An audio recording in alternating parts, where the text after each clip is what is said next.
Muito bem, irmãos, nós vamos agora passar a palavra de Deus. E eu gostaria que você abrisse sua Bíblia em Neemias capítulo 11, os versículos de 1 a 11.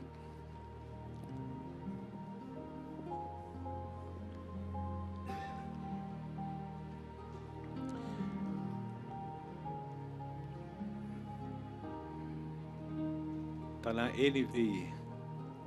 Vou tentar ler ali, porque ali está pequenininho. Se você quiser acompanhar na sua Bíblia, você pode acompanhar também no telão.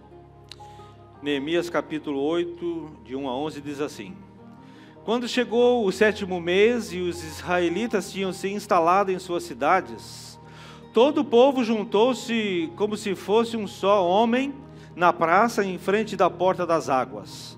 Pediram ao escriba Esdras que trouxesse o livro da lei de Moisés, que o Senhor dera a Israel.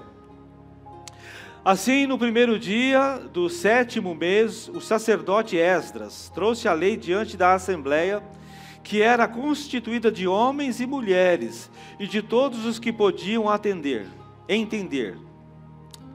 Ele leu em alta voz desde o raiar da manhã até o meio-dia, de frente para a praça, em frente da porta das águas, na presença dos homens, mulheres e de outros que podiam entender.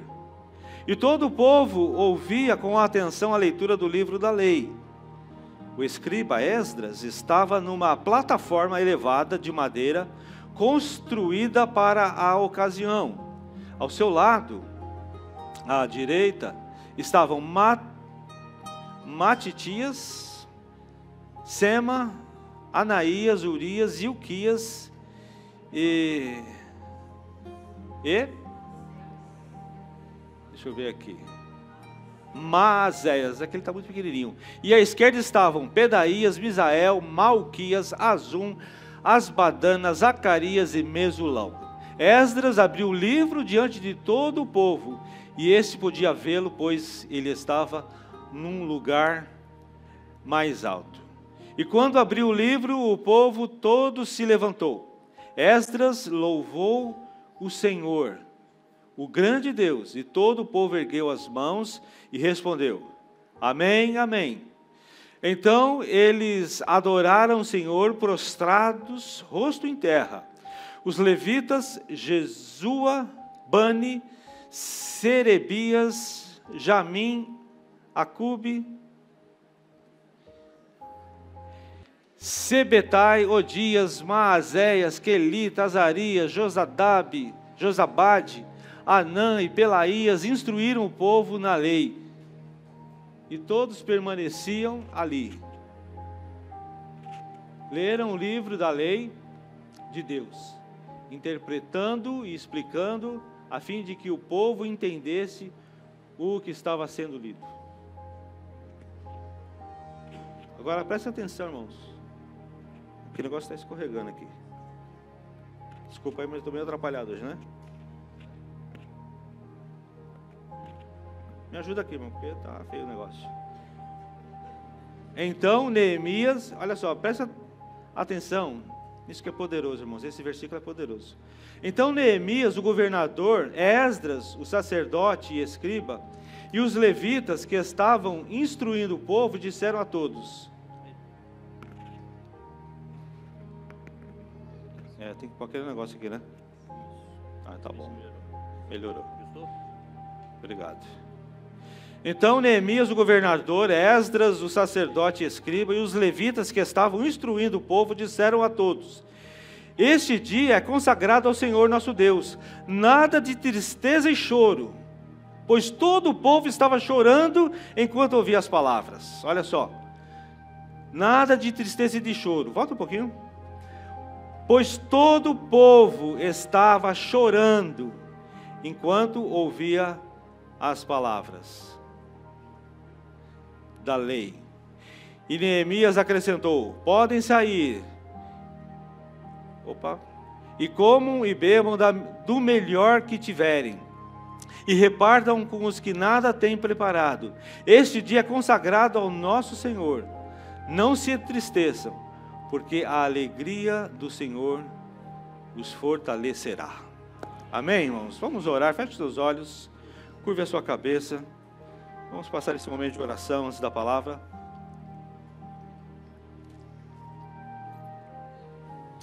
Senhor, nós mais uma vez queremos te agradecer.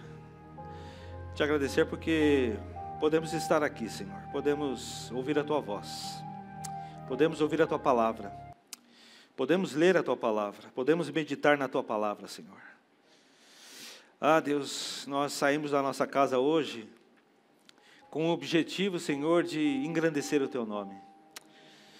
Com a vontade do nosso coração, Deus, de receber de ti, Senhor. Receber a tua palavra, a palavra que vem nos alimentar, a palavra que vem nos fortalecer, a palavra, Deus, que nos vem direcionar.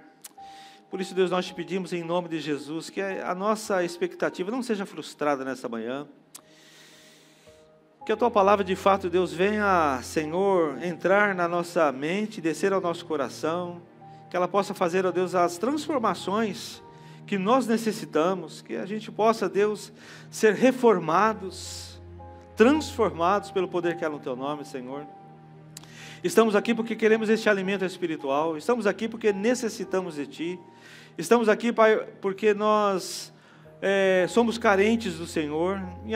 Nos ajuda, Senhor, a não só entendermos a tua palavra, mas a colocarmos em prática na nossa vida, no nosso dia a dia, porque certamente seremos bem-aventurados, certamente seremos felizes, certamente seremos, ó Pai, pessoas, Deus, com as quais o Senhor se alegra. Não deixa, Deus, que a incredulidade tome conta do nosso coração, não deixa, Deus, com que, Senhor, tantas outras coisas impeçam, ó Deus, a tua palavra de verdadeiramente ser pregada no nosso coração, derramada no nosso coração, no solo fértil, Senhor, para que, ó Deus, ela possa crescer, possa produzir, ó Deus, frutos para a glória do teu nome. Assim, Deus, nós oramos nesta hora e te agradecemos em nome de Jesus. Amém. Amém. Então, irmãos, nós lemos capítulo 8 de Neemias, e este período da história que nós acabamos de ler, é um período vivido pelo povo que é conhecido como período pós-exílico, né?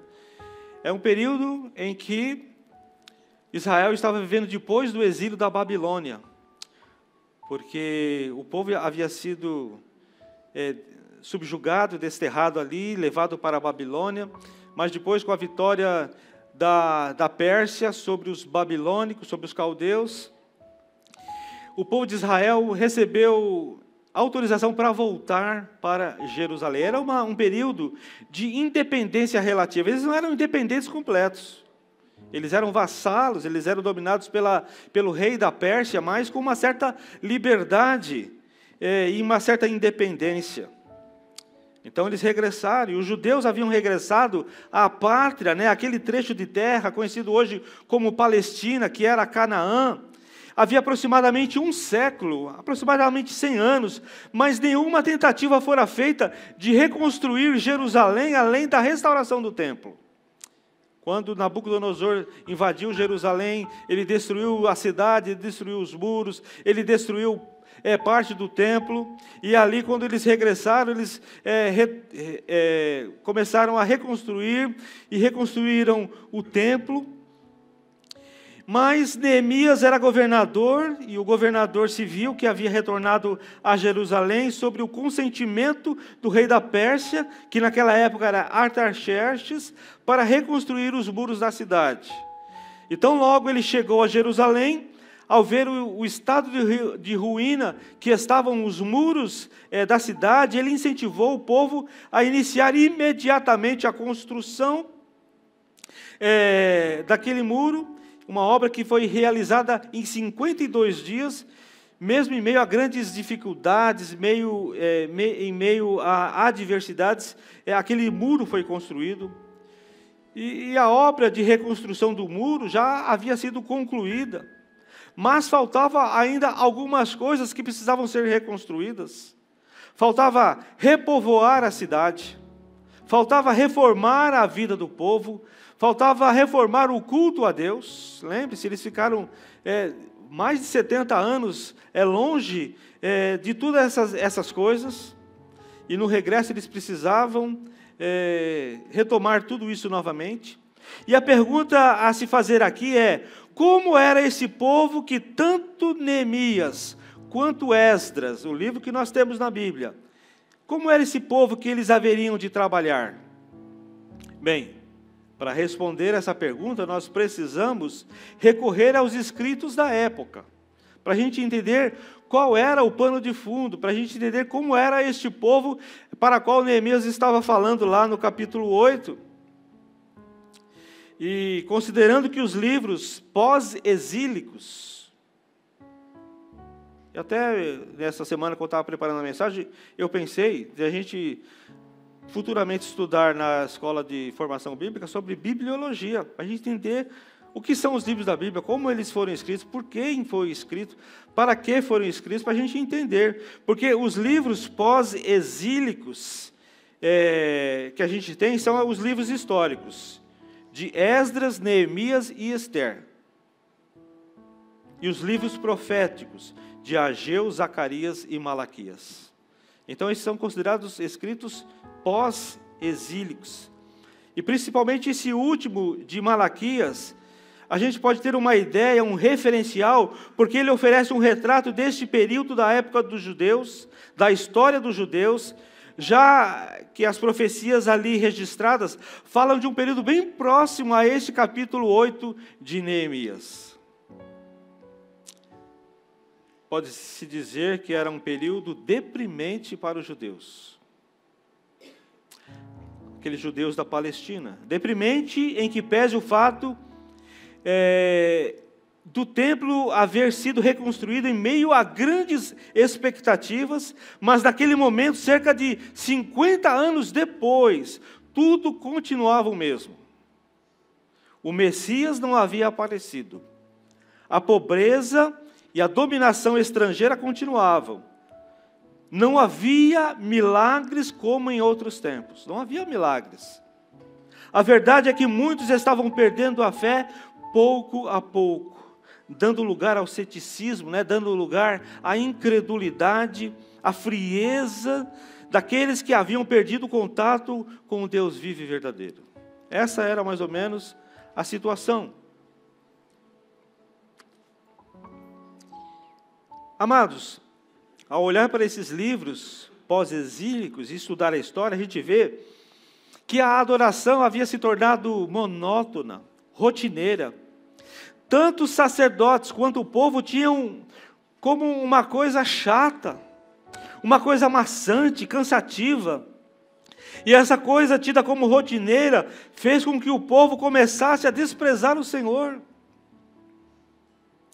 Havia uma tremenda má vontade em dar para o templo, em contribuir com seus dízimos e com suas ofertas para a casa de Deus, para o salário dos obreiros religiosos e para tudo aquilo que se destinavam os recursos que eles deveriam entregar no templo. Por isso que Malaquias fala aquela frase que todo mundo sabe sobre dízimos, sobre ofertas, A falta de amor a Deus levava invariavelmente, como de costume, uma falta de amor ao próximo. Cada um na sua. Aquele negócio, ema, cada um com seus problemas. A falta de amor a Deus refletia na falta de amor ao próximo. Aí começou a surgir também o problema dos casamentos mistos. E o resultado disso era o sincretismo religioso, era aquela mistura proibida, onde quase que sempre prevalecia a religião daquele cujo padrão moral a ser seguido era o menos exigente. Então, se juntava um judeu com outro que não era judeu, o sistema moral daquele lá era muito mais degradante e era muito mais fácil de ser seguido. E como consequência disso, foi perdida a visão do Antigo Testamento de que o lar de um membro da aliança firmada com o Senhor deveria ser uma escola onde se aprendessem os caminhos de Deus, o Deus de Israel, o único Deus, e não de deuses falsos. Havia esse problema do sincretismo Havia esse problema do casamento misto. Havia uma mistura, uma bagunça. Não se seguia o Senhor como deveria seguir, não se atentava para as coisas da lei como deveriam se atentar.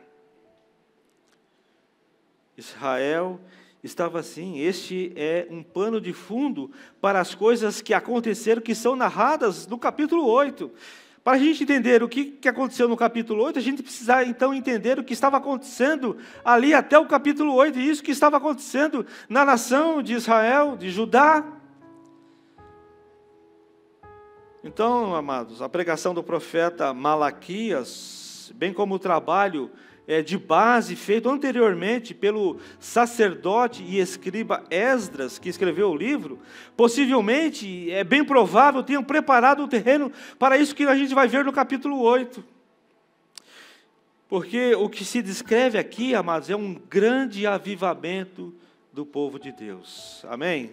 O capítulo 8 é um grande avivamento deste povo que estava ali, tinha regressado da Babilônia, do cativeiro, estavam ali perdidos, estavam ali numa confusão religiosa, numa confusão espiritual, e aqui nesse capítulo 8 se descreve o grande avivamento do povo de Deus. Em Neemias capítulo 8, está uma das mais belas narrativas bíblicas sobre a relação entre avivamento e a palavra de Deus. Amém? Amém, irmãos? Eu quero que você entenda hoje que para ter avivamento precisa ter a volta da palavra de Deus. E é bom percebermos que esse avivamento só foi possível, irmãos, mediante a vontade do povo. A gente leu lá, versículo 1 e versículo 2, foi a vontade do povo de receber, de entender, de estudar as demandas da palavra de Deus. Foi o povo que reunido pediu para que se lhe explicassem as escrituras sagradas. Olha que grande avivamento, o avivamento começou ali, quando as pessoas tiveram vontade, sentiram a necessidade de entender e de estudar a palavra de Deus. Durante 7 dias, diz a palavra de Deus, desde o raiar do sol até o meio-dia, Esdras e os instrutores levitas abriam o livro da lei e o interpretavam e explicavam a fim de que o povo entendesse o que estava sendo lido. Não era apenas uma leitura da palavra de Deus, mas era uma leitura com estudo daquilo que estava sendo lido. A leitura da palavra de Deus, amados, causou uma grande onda de arrependimento, uma grande onda de avivamento e uma decisão em obedecer à palavra de Deus. Eu vou repetir, a leitura da palavra de Deus causou uma grande onda de arrependimento, causou uma grande onda de avivamento e uma decisão em obedecer à palavra de Deus. Como eu gostaria que nós também fôssemos assim. Que o pessoal se reúne e fala assim, pastor, vamos estudar, não só de segunda, vamos estudar de terça, de quarta, de quinta, de sexta. Vamos estudar a palavra de Deus, eu quero aprender, é minha vontade de estudar isso, de entender a doutrina, porque eu quero obedecer à palavra de Deus. Eu não quero viver segundo o que eu penso, segundo o meu sentimento, segundo o meu coração, mas eu quero viver segundo o que diz, o que me ensina, o que me instrui a palavra de Deus. Então, irmãos, sabem o que é avivamento? O avivamento é a consequência do retorno à palavra. O avivamento é a consequência do retorno à palavra de Deus. Porque todo o movimento de avivamento, todo o movimento de renovação espiritual, sempre esteve ligado tanto à oração, quanto à leitura das Escrituras Sagradas, ao estudo da Bíblia. Não tem jeito, não tem outra forma, não tem outra fórmula. Todo e qualquer movimento de avivamento e renovação espiritual que reivindica ser autêntico, obrigatoriamente tem que ter nascido como resultado da autoridade e da diretriz da Bíblia Sagrada. Diferentes acontecimentos da história de Israel mostram que há uma relação muito estreita entre palavra de Deus e avivamento espiritual, pois uma não pode existir sem a outra. Uma coisa não pode existir sem a outra, irmãos. Entendem? Podemos tomar como exemplo o avivamento no tempo do rei Josafá. Se você estuda a história de Israel, você vai entender. Josafá reinou em Judá. E além dele ser um administrador muito hábil, Josafá entrou para a história como um dos reis que promoveu reformas religiosas e a estratégia para que o povo fosse levado a uma verdadeira reforma religiosa, a uma verdadeira renovação espiritual, a um genuíno avivamento, foi o ensino da lei.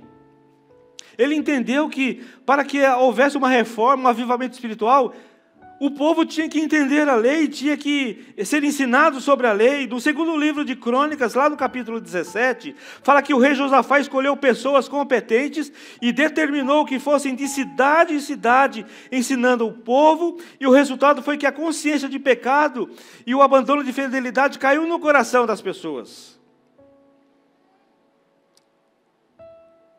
Também o segundo livro das Crônicas, nos capítulos 34 até o 36, narra um dos maiores avivamentos jamais experimentados por Israel, que foi dirigido por um jovem rei chamado Josias. Josias havia herdado uma nação que estava atolada na idolatria, mas diante das abominações ele lutou contra aquela situação degradante. A oração do jovem rei Josias teve grande valor e com certeza, mas além da oração, sabe também o que foi fundamental para essa implementação das reformas de um avivamento espiritual? Sabe o que foi, irmãos? Foi a descoberta do livro da lei no templo de Jerusalém, que estava perdido.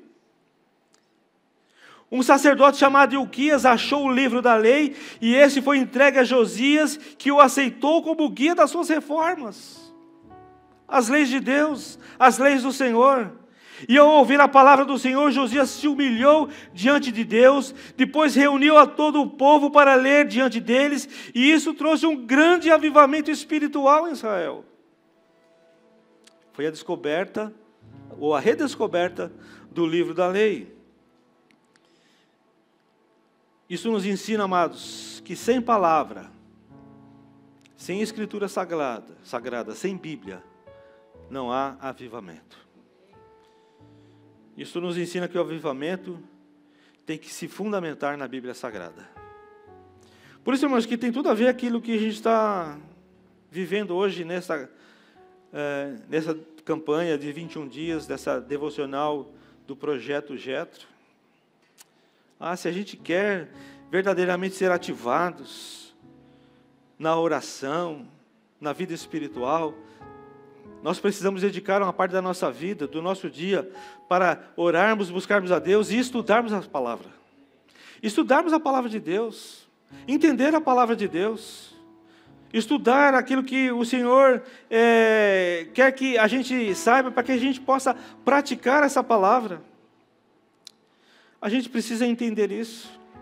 Todo avivamento tem que se fundamentar, amados, na Bíblia Sagrada. E se a gente não nos aprofundarmos na Bíblia Sagrada, a gente não vai conseguir ter um avivamento verdadeiro, genuíno, eficaz, poderoso. Na verdade, amados, quando olhamos o estado da vida de muitos irmãos que nos cercam, e não precisamos ir até muito longe não, quando olhamos para nós mesmos,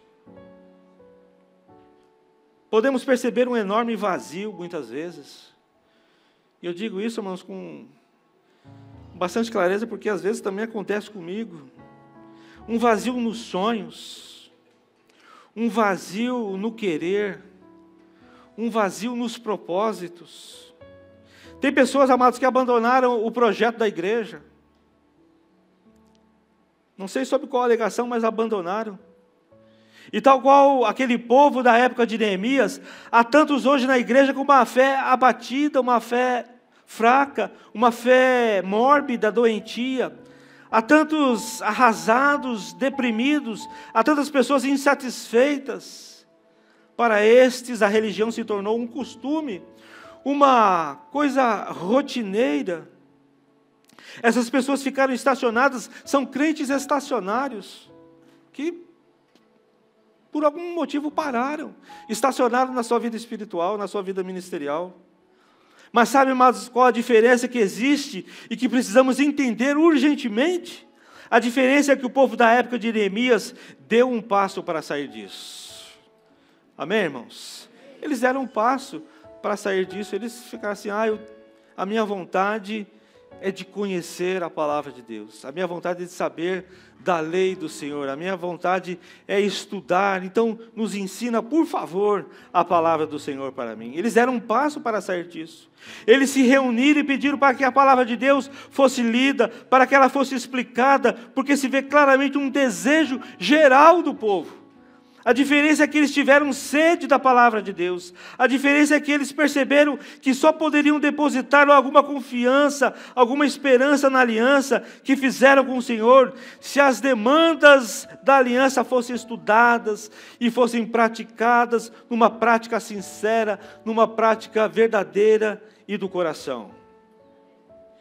Essa, sem dúvida, amados, foi uma das cenas mais impressionantes de toda a história de Israel. Depois de tantos anos dispersos, nas vilas, nas aldeias, em terras estranhas, eles puderam reunir-se na sua cidade e pedir para ouvir a palavra maravilhosa do Senhor. A maravilhosa palavra de seu Deus. E uma das coisas mais importantes aqui, que devemos destacar, amados, é que eles desejaram ouvir a doutrina e não modificá-la.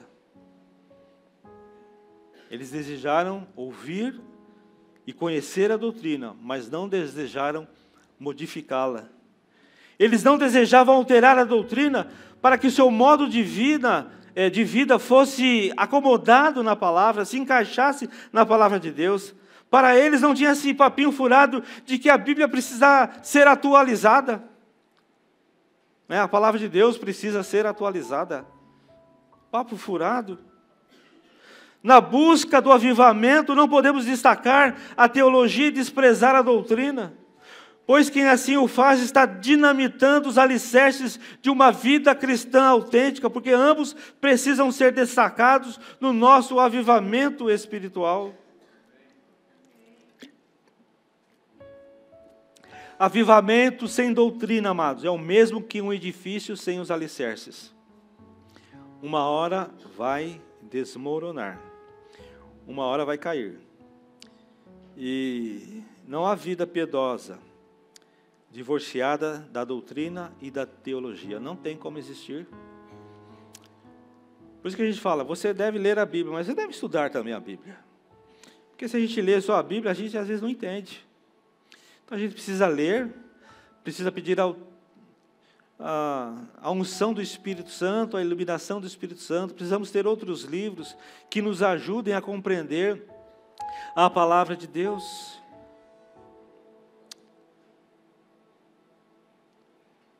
Avivamento, amado, sem doutrina, como eu disse, gera misticismo, gera sincretismo, gera experiências subjetivas, experiências sem conteúdo.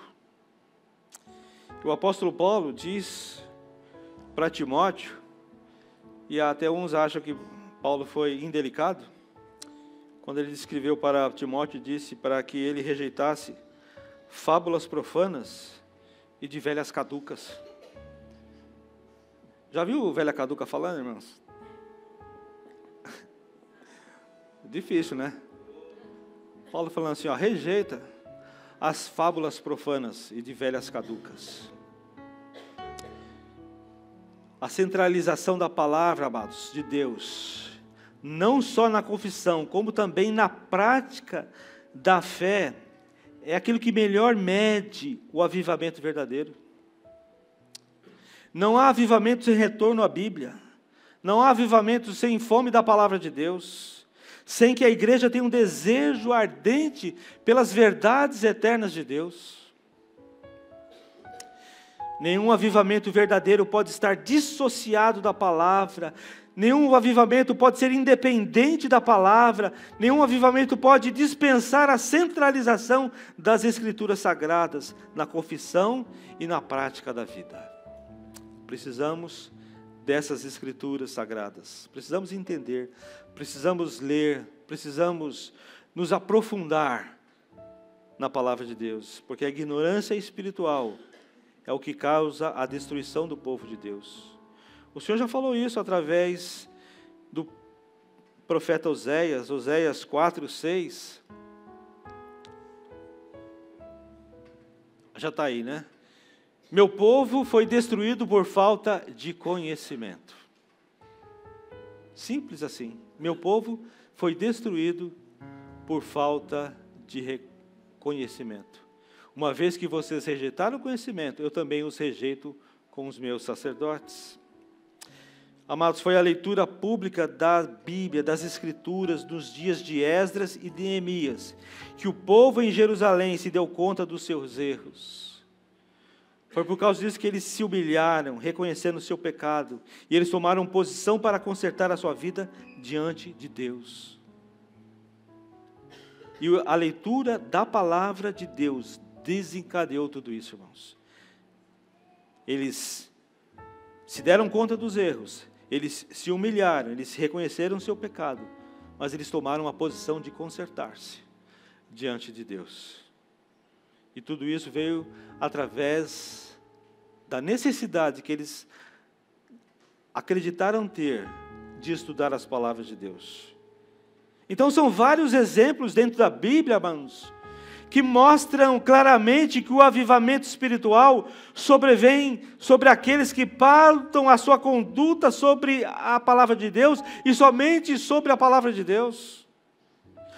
Mas fora da Bíblia também, vocês conhecem a história de Martinho Lutero? Existe até um filme, né? Lutero, se você é meio antigo, mas talvez você consiga assistir. E foi a redescoberta da Bíblia por Martinho Lutero que levou à reforma protestante e trouxe liberdade religiosa ao mundo moderno. Foi porque Martinho Lutero resolveu estudar a Bíblia e ensinar a Bíblia e fazer com que as pessoas colocassem em prática a palavra de Deus. A palavra de Deus precisa ser lida e precisa ser estudada hoje. Amém, meus irmãos? Ela precisa ser lida, ela precisa ser estudada hoje. Porque a fraqueza de muitas igrejas em nossos dias, e isso também certamente inclui a nossa, é que se negligencia a leitura, o estudo da Bíblia, que a gente professa seguir. Não podemos deixar com que a nossa fé se distancie da pregação da Bíblia. Não podemos substituir a palavra de Deus por nada e tampouco relegar a um plano inferior. Me parece que temos vivido dias difíceis, mas dias em que a profecia de Amós, onde ele diz lá em Amós 8:11, estão chegando os dias, declara o Senhor, o soberano, em que enviarei fome a toda esta terra, não fome de comida, nem sede de água, mas fome e sede de ouvir a palavra do Senhor. São dias em que essa profecia parece estar sendo desafiada. Amados, hoje nos círculos evangélicos, parece que há uma grande fome e grande sede de tantas outras coisas, em detrimento ao estudo da palavra da verdade. Porque se examinarmos a Bíblia, conscientes de que estamos fazendo, nós vamos saber que é a voz de Deus que nos fala, a vontade dEle para as nossas vidas. Quando a gente tem essa certeza, nós ouvimos o Senhor falando aos nossos corações. Quando nós lemos e estudamos a palavra de Deus, conseguimos ouvir a voz de Deus falando para nós, falando para o nosso coração, falando no nosso íntimo, falando no nosso interior, falando no nosso espírito, qual é a vontade dEle. Porque se assim a gente não fizer, nós vamos ler a Bíblia apenas como um manual de sabedoria divina, que vai produzir nada além de uma espiritualidade estéril, uma espiritualidade inativa, uma espiritualidade desprovida de piedade.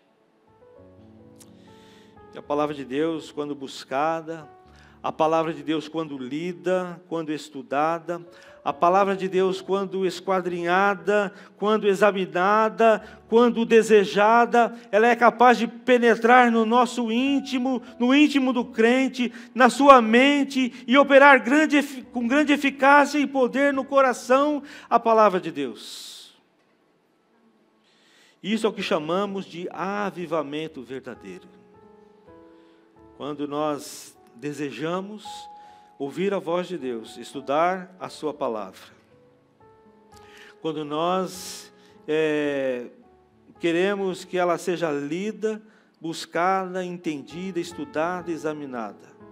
Quando ela é desejada, ela é capaz de transformar o nosso interior, o nosso ser, para que a gente possa sempre ser pessoas que estão sendo usadas pelo Espírito Santo de Deus. Amados, nós carecemos ser como Davi, que ao examinar a palavra de Deus, disse isso lá no Salmo 39, versículo 3. Meu coração ardia-me no peito, e enquanto eu meditava, o fogo aumentava. Então comecei a dizer. Na outra versão diz assim, esbraseou-se-me no peito o coração, enquanto eu meditava, ateou-se o fogo. Irmãos, como eu gostaria que todos nós tivéssemos essa experiência que Davi teve ao ler a palavra de Deus. É como se você jogasse gasolina em você, arriscasse o fósforo e jogasse no seu peito, e o fogo começasse a se alastrar pelo desejo de entender e de praticar a palavra de Deus. Esbraseou-se-me no peito o coração. Enquanto eu meditava, ateou-se o fogo. Mas nós carecemos desse fogo. Eu careço desse fogo. Você carece desse fogo. Esse fogo no peito, esse fogo no coração, esse fogo da palavra de Deus queimando, buscando transformação, buscando reforma na nossa vida. Nós precisamos disso, irmãos. Carecemos desse fogo. A essência de um avivamento consiste no retorno do homem de Deus a seu Deus. E um retorno completo, sem reservas, fazendo com que ele seja atraído para o centro da revelação bíblica, porque a alma dele está faminta e ela está sedenta pela palavra de Deus. Veja a oração contida lá no Salmo 119, 48, 49 e 97. Diz assim, a ti levanto as minhas mãos e medito nos teus decretos. Lembra-te da tua palavra ao teu servo, pela qual me deste esperança. Como eu amo a tua lei, medito nela o dia inteiro. Como eu amo a tua lei, eu medito nela o dia inteiro. Nós precisamos disso, irmãos. Precisamos meditar, precisamos amar, precisamos saturar a nossa mente, o nosso coração com a palavra de Deus.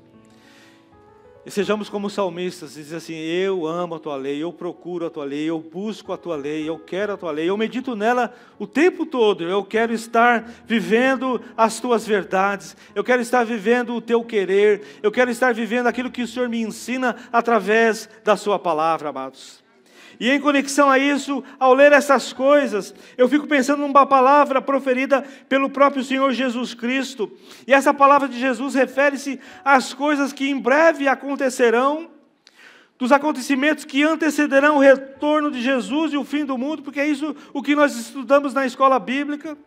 Eu fico pensando nas coisas ditas pelo Senhor Jesus, que antecederiam a sua volta, o aparecimento de enganadores, de falsos cristos, de guerras, de fome, de terremotos, tribulações, falsos profetas, multiplicação da iniquidade e sobretudo o que está escrito lá em Mateus 24, 12. Devido ao aumento da maldade, o amor de muitos esfriará. O amor de muitos esfriará. Irmãos, o alerta vermelho está ligado. O alerta vermelho está ligado. Ele precisa estar ligado. Jesus disse que no final dos tempos, o amor, e certamente ele fala do amor a Deus, se esfriaria de quase todos. De quase todos. Então, uma vasta maioria deixará de lado o amor de Deus e o amor a Deus nos últimos tempos. É isso que a palavra de Deus diz, isso que diz a profecia. E você deve estar perguntando, o que isso tem a ver com o avivamento na palavra de Deus? Veja, irmãos, como é que nós amamos a Deus? Qual é o parâmetro para sabermos se de fato nós amamos a Deus? Qual a medida para se medir o nosso amor a Deus? O próprio Senhor Jesus nos dá a resposta.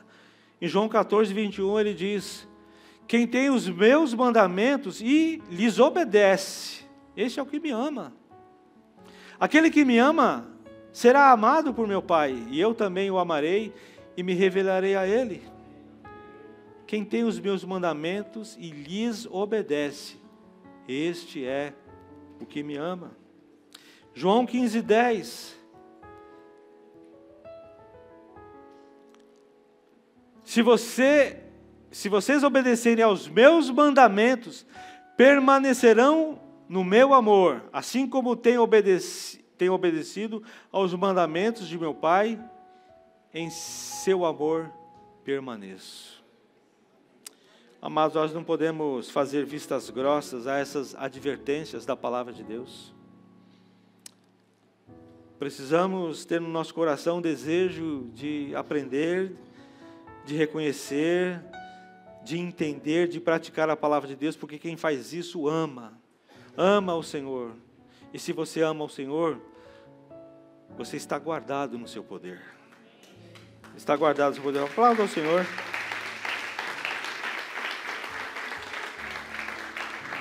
Porque a profecia de Jesus é clara, no final dos tempos o amor de muitos vão se esfriar. Vai se esfriar porque não se conhece a palavra de Deus, não se estuda as demandas da palavra de Deus. Nosso momento, amados, de vida como igreja, denuncia que nós precisamos de um avivamento. Nós precisamos, irmãos. Nós precisamos, eu e você, a igreja precisa de um avivamento. E este momento clama para que eu e você sinta no coração esse esbrasear-se no peito, pela meditação, pela leitura e pelo estudo da palavra de Deus. Não tem como fugir disso. E que o amor à palavra, amado, seja a renovação de que todos nós precisamos. O apego à doutrina, o zelo pela doutrina, o amor à doutrina bíblica seja o que de fato venha a provocar em nós uma onda de arrependimento, uma onda de convicção e de confissão de pecados, uma onda de entrega e consagração, uma onda de oração, de humildade, de santificação, de leitura e de perseverança na palavra. É isso que nós precisamos, isso que nós devemos buscar, irmãos, esse avivamento espiritual. Nós temos aqui a campanha dos 21 dias, caia de cabeça nessa campanha, caia de cabeça nessa campanha de ativação desses 21 dias, nesse projeto, de você estar vivendo na presença de Deus, de você estar crescendo na presença de Deus, de você estar sendo fortalecido na presença de Deus, ao orar, a buscar a Deus em oração, em louvor, em buscar a Deus na sua palavra, estudando a sua palavra, meditando na sua palavra, entendendo a sua palavra, praticando a sua palavra. O que eu quero entregar para vocês nessa manhã, irmãos, é essa necessidade que você tenha de sentir fome e de sentir sede pela palavra de Deus. Porque é isso que vai transformar a nossa vida, é isso que vai transformar a nossa igreja, isso que vai fazer com que a nossa igreja volte a crescer, volte a ser próspera, volte a ser uma igreja abençoada, uma igreja onde as pessoas são atraídas por causa da palavra, por causa do amor, por causa do testemunho, por causa daquilo que Deus tem feito na vida daqueles que estão aqui. Lembre-se, o povo que voltou do cativeiro de 70 anos da Babilônia, e que permaneceram por mais algumas décadas num completo marasmo espiritual, num quase que completo esfriamento espiritual, eles puderam enfim experimentar algo fantástico. Eles puderam experimentar algo impactante, que foi o avivamento trazido pela palavra de Deus, com reverência, com arrependimento, com choro, com regozijo e também com obediência. Eu gostaria que você ficasse de pé. E os irmãos do louvor podem vir até aqui à frente. Nós já estamos encerrando este culto de hoje. E no meu coração há o desejo de que, a partir de agora, a começar em mim, o nosso coração possa se esbrasear-se pela palavra de Deus, pelo conhecimento do Senhor, pelo estudo das Escrituras Sagradas. Que ela nos conduza a um verdadeiro avivamento espiritual. Que ela nos conduza ao verdadeiro arrependimento. Que ela nos conduza ao verdadeiro crescimento espiritual. Porque quando nós estudamos e quando nós entendemos e quando nós praticamos a palavra de Deus, nós vamos ser usados pelo Senhor. Seremos pessoas que serão usadas pelo Senhor para atrair outros, para resgatar outros que estão nas trevas, aqueles que estão caminhando para a destruição. Nós vamos ser mais de Deus, nós vamos ser mais pessoas mais consagradas a Deus, mas nós precisamos ter no nosso coração o mesmo desejo que aquele povo do capítulo 8 de Neemias teve, porque chamaram os escribas, os líderes, os levitas, para ensinar a eles a palavra de Deus. E eles aprenderam, e eles se arrependeram, e eles choraram, mas eles obedeceram a palavra de Deus.